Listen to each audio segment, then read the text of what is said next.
Olá pessoal, sejam todos bem-vindos. Então vamos continuar lendo o livro 50 Dias no Cenáculo com Maria. Amém? Nós estamos reunidos em nome do Pai, do Filho e do Espírito Santo. Amém. Vamos fazer uma oração pedindo para que o Espírito Santo nos ilumine, nos dê sabedoria, que Ele venha com Nossa Senhora, com Jesus e com Deus Pai. Amém?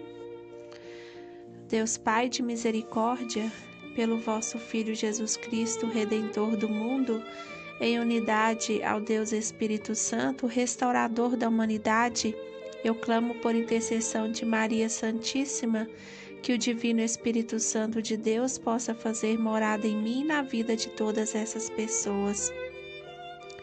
Eu peço por intermédio de Maria, que foi agraciada sendo filha predileta de vós, o Altíssimo, esposa consagrada ao Divino Espírito Santo, Mãe de nosso Senhor Jesus Cristo, peço em oração que ela me ensine a fazer em tudo a vossa vontade, ó Pai Clementíssimo, que ela me forme em seu imaculado coração, onde o Espírito Santo encontrou morada, que ela geste no mais íntimo de mim o Verbo encarnado. A minha alma deseja ardentemente ser templo totalmente habitado pelo vosso Santo Espírito.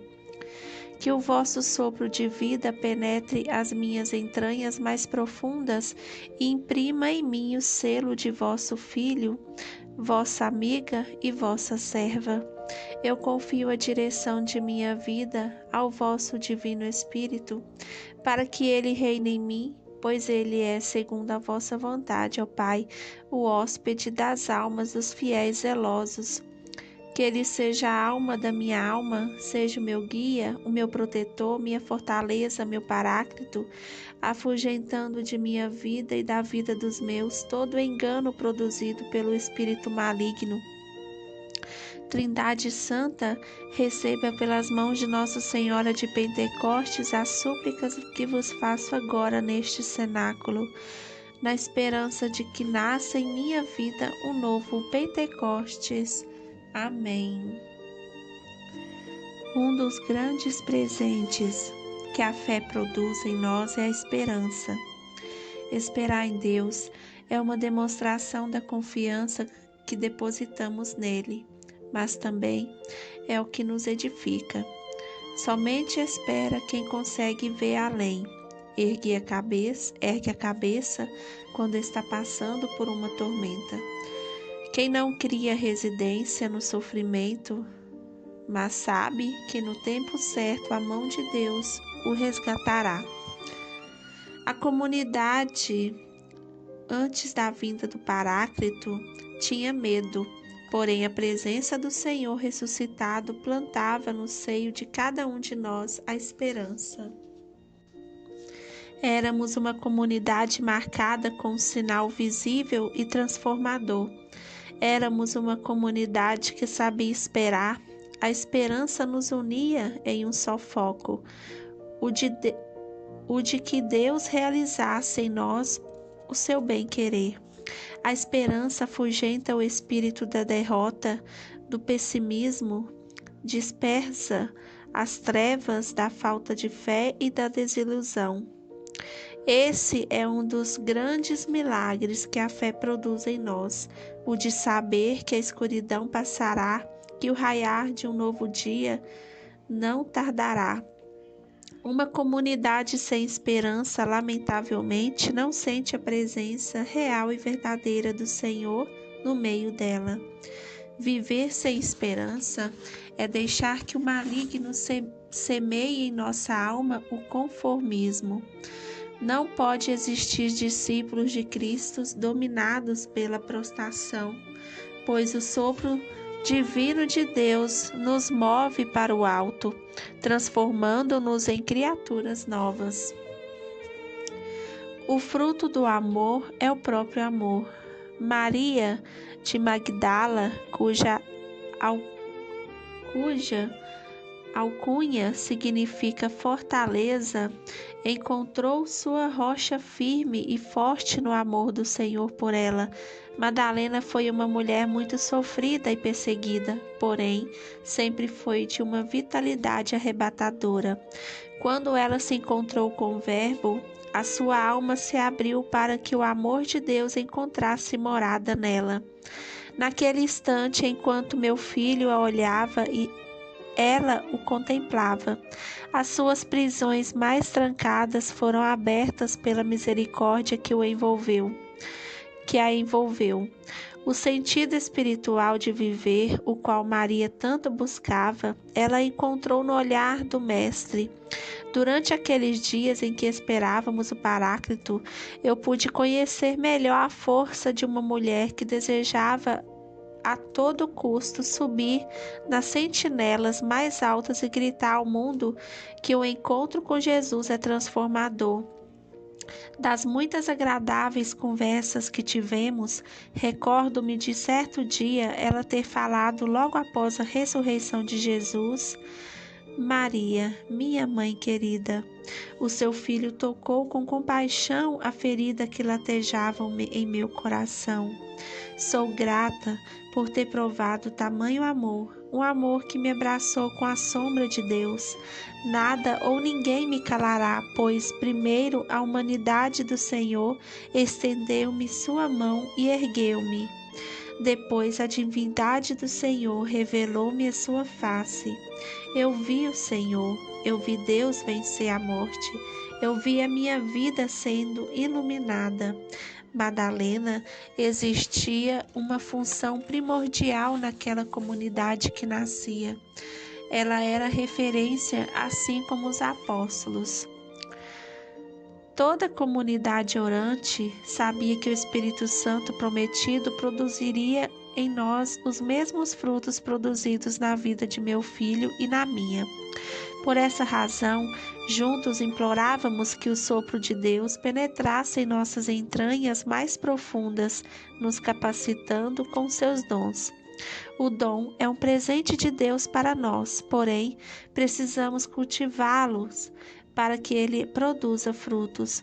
A motivação da nossa oração de súplicas partia do livro do profeta Isaías. Suplicávamos os dons de sabedoria para que pudéssemos discernir a vontade de Deus em tudo, da inteligência e do entendimento para que compreendêssemos as verdades dos mistérios de nossa fé, do conselho para que brotassem constantemente em nossos lábios as instruções de edificação na vida dos demais, da fortaleza para sermos firmes na adesão e no anúncio da boa nova. Esse dom faria com que nossa casa fosse edificada sobre a rocha, assim como nos pediu Jesus. Da ciência, que é o reconhecimento de que Deus tudo rege, e o dom que nos impulsiona ao conhecimento, da piedade que nortearia as nossas relações com Deus e com os demais membros da comunidade, pois por meio dela buscamos a humildade, do temor de Deus, que não significa medo, mas respeito tudo aquilo que está relacionado ao sagrado.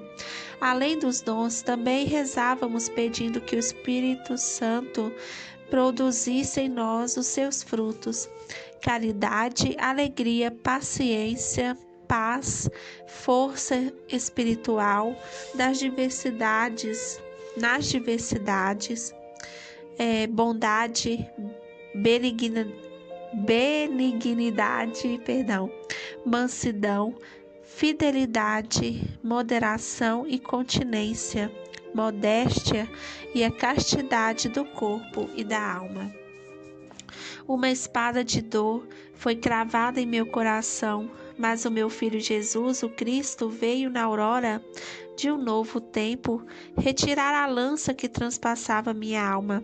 A ressurreição do Senhor transformou meu pranto de luto em júbilo de alegria. Além de eu receber a visita do anjo, sendo ainda uma menina, meu coração batia no compasso da lei. Assim que eu fiquei grávida do Verbo, meu coração batia no compasso do coraçãozinho de Jesus que se formava em mim. Após o nascimento de Jesus, meu coração já não era mais meu, pois a maternidade fez nascer outro coração dentro de mim.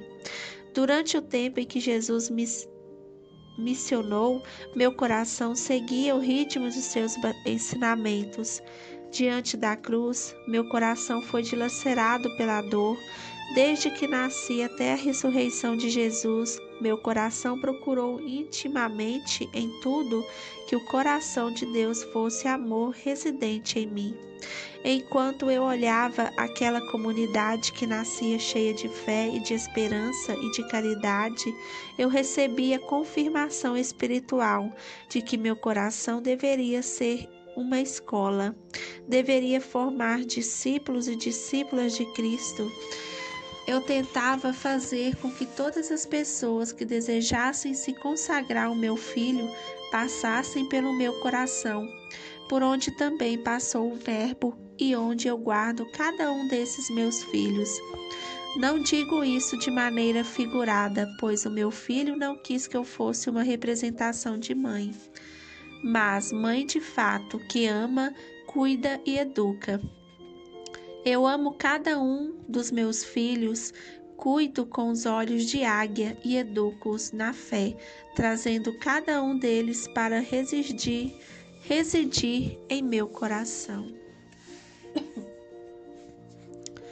Das muitas e boas recordações que eu trago comigo, com toda certeza as mais agradáveis foram as que vivenciei no seio de minha família, com José e Jesus. José foi uma graça de Deus que me concedeu.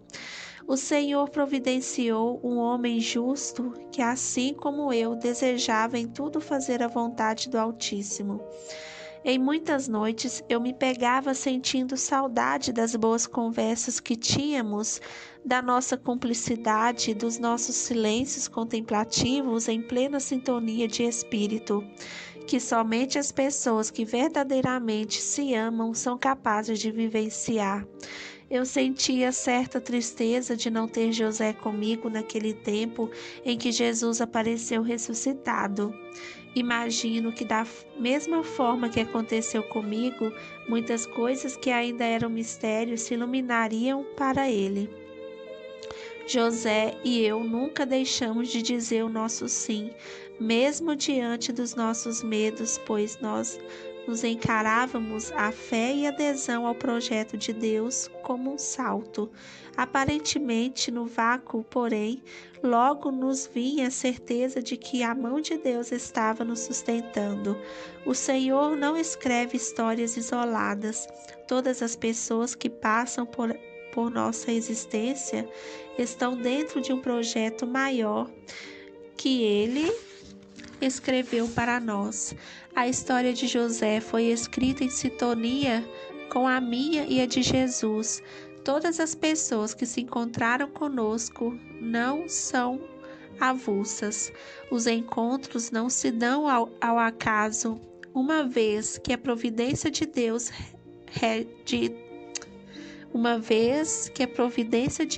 rege tudo. Eu louvo e bendigo o nome do Senhor pelas pessoas certas colocadas em minha vida nos momentos em que eu mais precisei. José, com certeza, era uma delas. Em uma madrugada, enquanto eu estava de joelhos, rezava e fazia minha vigília, percebi que uma forte luz iluminava o quarto onde eu estava. A luz parecia ter se aberto, como uma grande porta de esplendor. Entre a porta e o espaço onde eu estava, apareceu Jesus. Mais uma vez, a alegria tomou conta do meu ser. Meu filho estendeu sua mão em minha direção, e eu lhe dei a minha mão. Então, ele me colocou de pé e disse: venha ver, mãe, a razão de todos os acontecidos. Foi até o beiral da porta. De lá não pude passar, somente contemplei. Jesus foi caminhando sozinho e sentou-se em um trono de luz e ao seu redor uma multidão de pessoas. A minha vista estava como que embaçada. Com o passar dos segundos, minha visão foi clareando. Então vi José ao lado de Jesus, vi também meu pai Joaquim e minha mãe Ana, vi Isabel e Zacarias, vi João Batista, vi profetas e patriarcas, vi inclusive Dimas, o homem que foi crucificado com Jesus. Vi homens e mulheres cheios de glória, louvando com Cristo que estava rodeado de anjos. Os santos que estavam com Jesus conversavam com ele. Percebi que todos no céu intercedem por nós. Os olhos da minha alma fizeram que eu naquela hora entendesse o mistério, a revelação. Jesus se levantou de seu trono glorioso e veio caminhando em minha direção, à porta do céu. Ele me abraçou dizendo: Mãe, em pouco tempo a senhora estará aqui conosco, mas é preciso que ainda cumpra sua missão terrena. A porta se fechou, a luz foi desaparecendo lentamente e eu caí de joelhos, entoando hinos ao Deus do Altíssimo. Aproximou-se de mim um jovem seguidor de Jesus. Creio que deveria ter mais ou menos 15 anos. Eu via a vitalidade da fé estampada em seu rosto. Disse-me que estava com o coração cheio de esperança de poder receber o Espírito enviado por Deus. Ele se aproximou de mim, segundo suas próprias palavras, para saber mais como corresponder à vontade divina. Seus olhos brilhavam ao me dizer isso. Eu o convidei para caminhar e enquanto conversávamos, eu lhe disse que o querer de Deus não é para que o querer de Deus não é para que ele próprio seja mais Deus, mas para que nós sejamos mais santos. Cumprir a vontade do Todo-Poderoso não deve ser entendido como sacrifício apenas, mas com a possibilidade de sermos o mais próximo possível de sua imagem e semelhança. E isso nos trará felicidade e realização. O jovem então perguntou-me: mas como descobrir a vontade de Deus? Somente sabe o que Deus quer quem é íntimo dele, respondi e continuei dizendo: o primeiro caminho é ouvir Deus na oração, é pedir que o Espírito Santo de Deus ore em nós. Porém, precisamos discernir se de fato é Deus quem fala, ou se são os nossos desejos que se fazem parecer com a voz de Deus. É bom rezar seguindo a palavra de Deus, pois ela indicará a trilha que devemos seguir. O segundo caminho é ouvir o que o nosso mais íntimo nos diz. Ouvir o coração é deixar Deus falar em nós.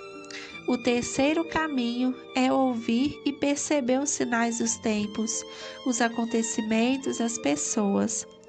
Todos esses elementos à nossa volta podem nos revelar o que Deus espera de nós.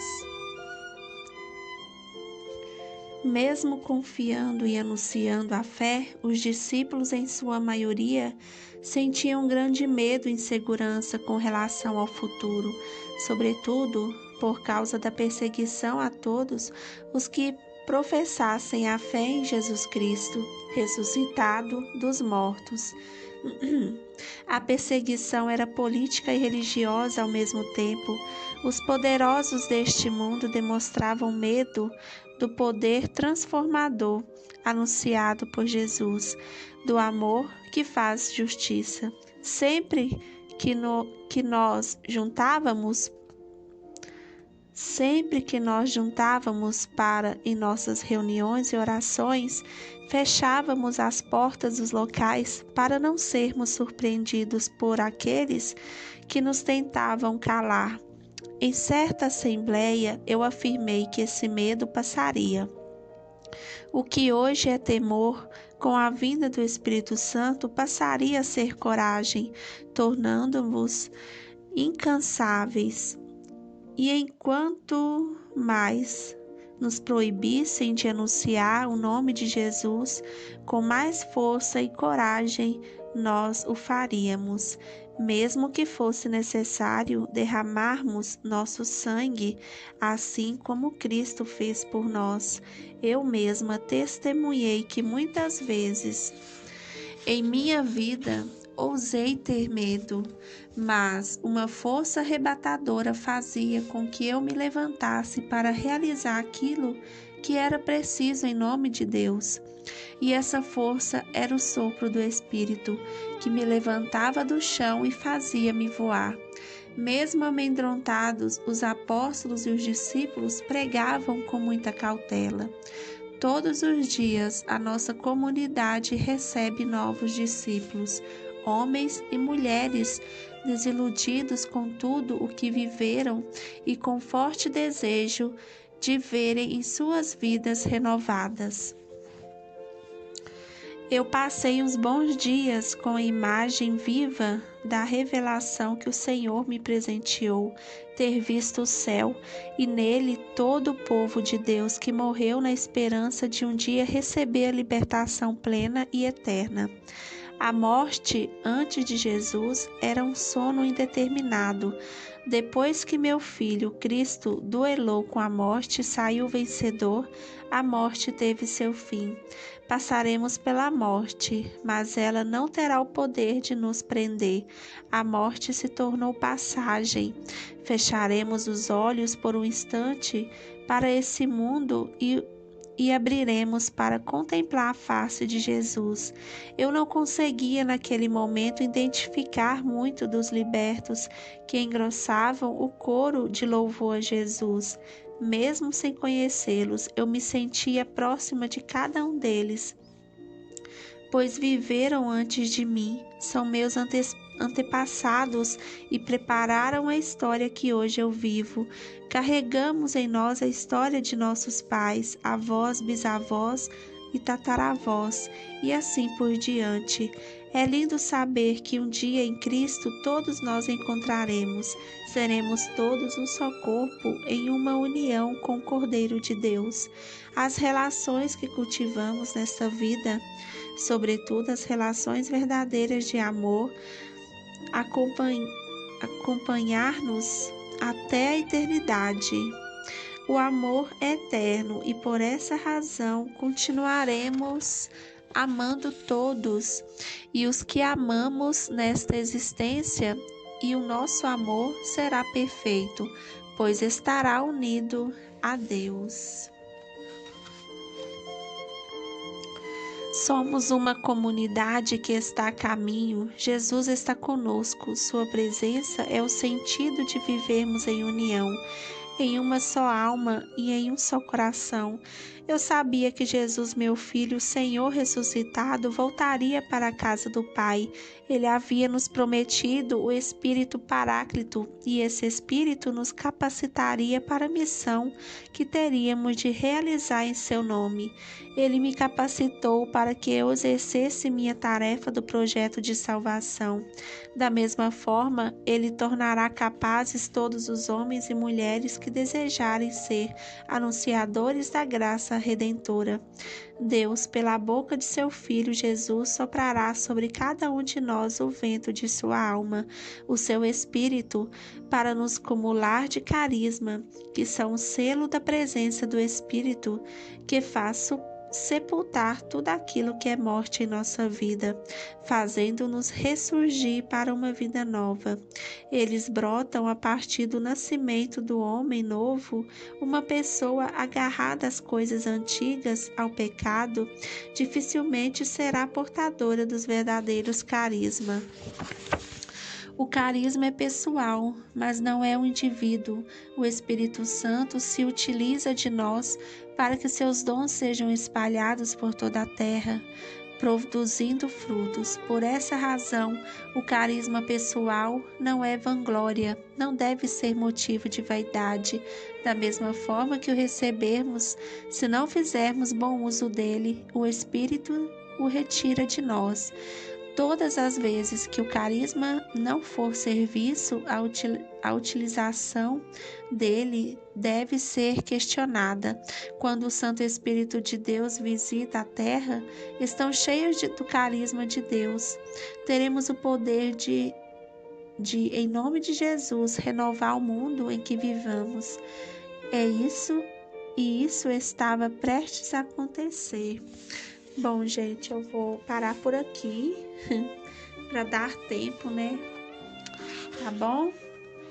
Amanhã nós teremos mais, né? Hoje é o sexto dia, a sexta parte, né? Aliás, e amanhã nós vamos fazer, né? Mas tá quase acabando, viu, gente, o livro. Tá bom? Vamos rezar um Pai Nosso, uma Ave Maria. Pai nosso que estais no céu, santificado seja o vosso nome, venha a nós o vosso reino, seja feita a vossa vontade, assim na terra como no céu. O pão nosso de cada dia nos dai hoje, perdoai as nossas ofensas, assim como nós perdoamos a quem nos tem ofendido, e não nos deixeis cair em tentação, mas livrai-nos do mal. Amém. Ave Maria, cheia de graça, o Senhor é convosco, bendita sois vós entre as mulheres, e bendito é o fruto do vosso ventre, Jesus. Santa Maria, Mãe de Deus, rogai por nós, os pecadores, agora e na hora da nossa morte. Amém. Que Jesus e Maria abençoe a todos vocês. Até amanhã, se Deus quiser. Louvado seja o nosso Senhor Jesus Cristo, para sempre seja louvado. Salve Maria.